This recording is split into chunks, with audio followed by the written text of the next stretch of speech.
For most of the 20th century, the field of astrophysics operated within a narrow demographic. The scientists mapping the stars were almost exclusively white, elite, and based in research institutions that felt inaccessible to those outside their walls.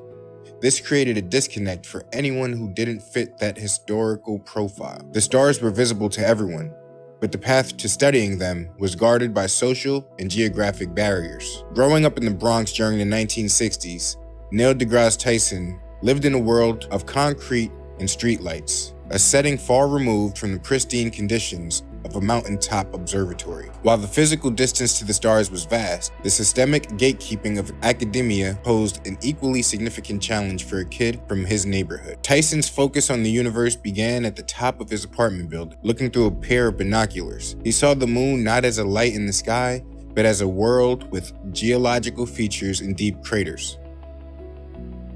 Regular trips to the Hayden Planetarium transformed that initial curiosity into a focused obsession.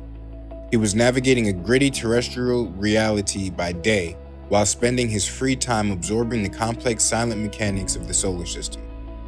By 15, his expertise was advanced enough that he was delivering public lectures on astronomy and attending specialized research camps in the Mojave Desert. In 1973, a black teenager from the Bronx with his level of astronomical knowledge was an anomaly that the traditional scientific establishment rarely encountered. When Tyson applied to Cornell, his application reached the desk of Carl Sagan, even though he was already the most famous astronomer on the planet. Sagan personally responded to the 17-year-old applicant.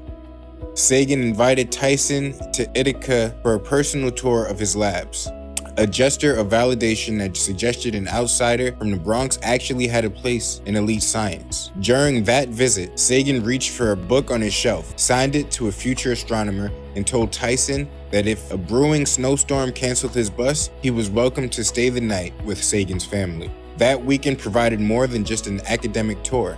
It gave Tyson a sense of belonging in a field that had historically excluded people who looked like him. Tyson began his formal training at Harvard, majoring in physics while navigating the social expectations of an Ivy League campus. He didn't fit the mold of a reclusive scholar. He was a champion wrestler and a gold medal ballroom dancer, identities that often sat in tension with the rigid, singular focus expected in white intellectual spaces. This environment created a specific type of academic friction, a persuasive resistance that non-traditional students face when navigating established systems. In these spaces, marginalized scientists are often forced to prove their baseline competence repeatedly, expending energy that their peers can direct entirely toward their research.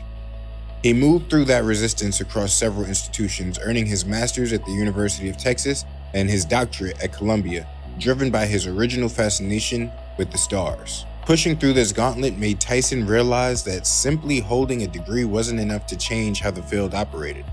He would have to find a way to make scientific knowledge accessible to everyone, not just those inside the universities. Tyson pivoted his career toward public communication, trading the privacy of research for a role as a high-profile translator of scientific discovery. He took the specialized jargon of the laboratory and turned it into accessible language, making complex concepts relatable to a general audience.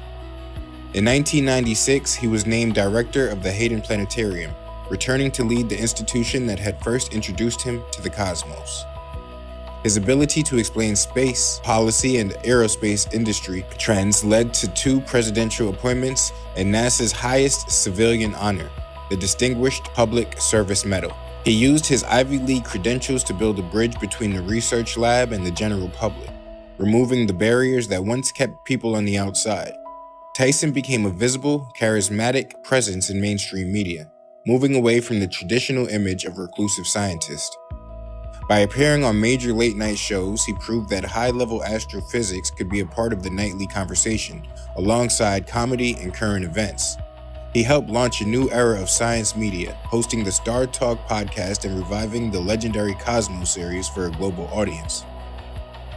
This public visibility made him a pop culture icon, resulting in recognition far outside the academic world, including being named Sexiest Astrophysicist Alive by People magazine. Despite the fame, he remained committed to the lesson he learned at 17, treating every curious person with the same respect Carl Sagan had showed him in Ithaca.